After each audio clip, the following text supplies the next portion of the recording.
मार के इशारा छौरी दिल के पगलाए भीतर के फीलिंग दिल के जगाए लाज शरम छोड़ी गेले उमताए केना तोरा कहियो रे देव भाई छौरिया में सट जा क्या घोलै जा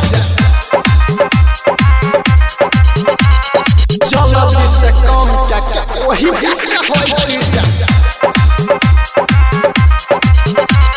छौरिया में सट जाला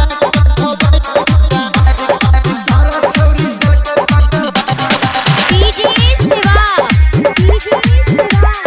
मराठी रिकॉर्डिंग स्टूडियो चौसा बाजार मिलल छमका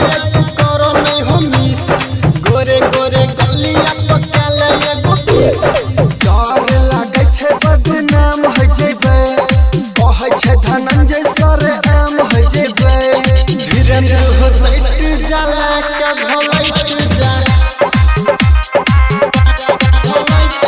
भई बाबू लेट हो काम के हट जा मार के इशारा छौरी दिल के पगलाए भीतर के फीलिंग दिल के जगाए लाज शरम छोड़ी गेले उमताए केना तोरा कहियो रे देव भाई छौरिया में सट जा क्या घोलै जा